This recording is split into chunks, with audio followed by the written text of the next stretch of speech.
Hi, I'm Annie Britton. In 2013, I was in the original media arts class at Loyola. In fact, I was the co-anchor of the very first video ever produced by this class. We called it The Rundown because we really couldn't think of anything else to name it. Back then, there was no flyer minute, no hype videos, no live football broadcasts, no documentaries, and no video announcements every morning. We never produced a single TikTok because back then, TikTok didn't even exist. This room was nothing more than a green curtain with a bunch of extra cafeteria tables shoved against the wall. We had a couple of cameras, but they have long since gone out of date. We had one computer, to make it all work. It was just the 10 of us that first year, trying to figure it all out as we went along, week after week. But there is so much more to media arts than simply the videos this class has produced. In addition to professional level quality, it has also changed a few lives along the way. So where does media arts go from here? Who knows? But I think we would all agree, it will be something special. This all started 10 years ago, or more than 10 years ago. Kyle had done his multimedia class for forever, and I always was a big fan of what they did. And I taught journalism and desktop publishing. I thought there's some way that we could make this a little bit better than what we've had, or something we've never done before. You know, drones are another thing that we started off. Didn't have any of that. We had one that's almost laughable these days. I mean, that's just fun to look back at and see where you start and where you've come from. Because I thought we were very fortunate. The timing of everything, that's when, YouTube, you're starting to get into YouTube and you're starting to be able to do live production and things like that. The combination of putting this together, you coming to ask me about it, us getting together and working on it, it seems like it was just a perfect match. We came into this not knowing anything about what the class was supposed to be, where it was going, but I don't think any of us knew what we were getting into between running down the stairs 30 minutes before the pep rally started, or the hype videos, or shooting on the sidelines with the basketball team, or the drones, or any of it. But it was such a good experience, and something that I really valued having here. I remember the green screen being a big thing. We started out with fabric and lighting that left shadows and was hard to key, and then I came in here one day and Coach Chandler was just tearing out shelves. I think it was after our break, and we were like, well, what are you doing? He's like, I'm just gonna paint this whole wall green. I'm just gonna, and man, it turned out so good. It made that so much easier to key, and it got more and more and more professional looking. I remember going to Bipsy and looking at their studio, and they had a whole production studio there. And by I think like the middle or first year, or of the second year, we had a production that looked, from the cameras or from the viewer's side, just as professional. But if you turn the camera around, it's much different. But it was impressive what we were able to do in that short amount of time that could compare to something that was put together, required thousands of dollars. We did just up here in the top floor of Loyola. I didn't know anything about the gravity that would hold 5 years later. I watched that back, I guess 5 years after I graduated. And it was only then that it really hit me what we had done. I'm still very proud of that documentary to this day. And I can't imagine having something like that was compiled together to be a memoir to her son, and culminating all that video together and the pictures, and it was only in hindsight that I really recognized what we were doing there, and it was so impactful to watch again over.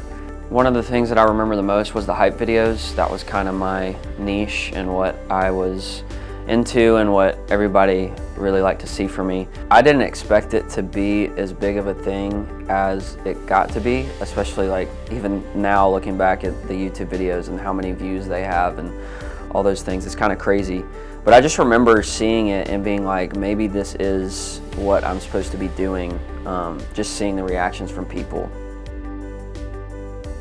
I remember when Mr. Marshall came to me with the vision of this shorter video, and I was very excited to be one of the first people or the first person to start the Flyer Minute.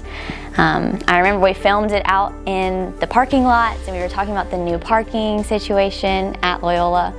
And I just remember feeling like a true news anchor, and that's where the Flyer Minute was born. We posted it on Instagram, and then we put them out a few times a week. And it was like our first experiment with short form content, which is what it's known as now. Starting off in media arts here, I think that what really got me was the commercial that we had to make. That really started me out in, learning how to film B-roll and editing. And then when I got a good grade on that, I was super excited, and I worked on a bunch of documentaries. I worked on one specifically that really took some effort, and it taught me patience.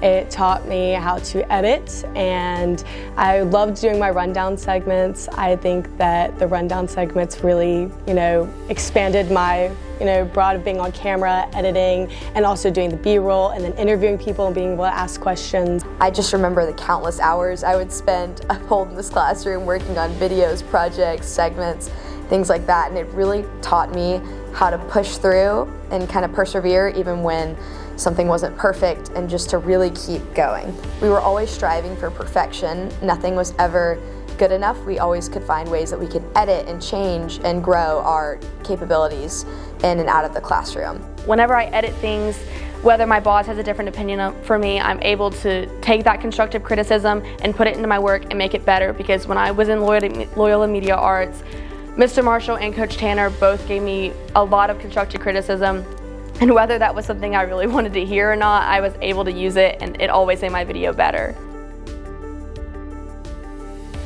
So now that I am at LSU doing Tiger TV, I am so incredibly more prepared than I thought I was going to be.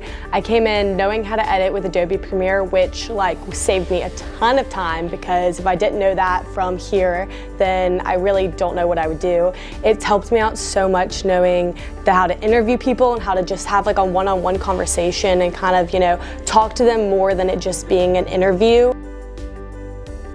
Media arts has also taught me how to, get the guts to walk up to people and ask them to film, get the guts to talk to the people I need to, have the confidence to go up to people that are a lot bigger than me in the field, people who work for ESPN, SEC Network, and talk to them and try to network. And that really started all here at Loyola in that media arts room.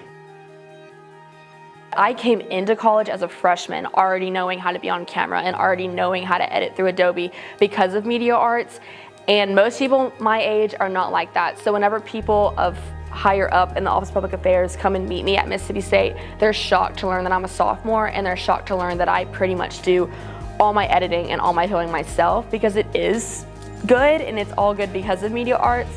And so I'm definitely at an advantage because of media arts. I wouldn't be able to have the job, or I wouldn't be able to be as far in my communication degree right now if I hadn't done media arts in high school. I feel like I'm more prepared than the other people that I currently work with, because I know how to ask people questions. I know how to write, I know how to speak to people. I know how to conduct myself in a professional setting in a newsroom. Media arts prepared me really well for both my major and the work I do in TCU athletics. I am currently a TCU athletics content creation intern, and what that means is I get to go behind the scenes and create videos for the sports teams, Instagram, social page, YouTube, you name it, I can make it. And it really helped me to be well versed in Adobe Premiere and know all the software and how to film and record things and edit. It put me miles ahead of the other interns, and I really get creative control over every single video I get to create there. The foundation that we were able to make between the programs we use and the lighting and the set. Those people were set up for success from day one with this class. To think back that we could have done all this in this classroom is absolutely ridiculous. I would say if you told me we're going to be where we are now, 10 years ago when we started, I would have never thought we'd get this far. I thought we could do some good things. I never thought we'd do what we have done though. Now it's, where can how much farther can you go? And the best thing about it is there's just an endless possibilities of what we can do from this point on too. So we're kind of pushing to see what we could do, or we're looking at colleges, not high schools. The internet opens it up. You start looking at what high schools in California, what they're doing, high schools all across the nation are doing. Now we're within that mix. So I think that's really exciting too. It's a great point of pride for our school. It's a great point of pride for us, our students, everybody else. I mean, again, it's just been, I don't know if this is what we plan to do, but this is what we have done, and I know we're really proud of it.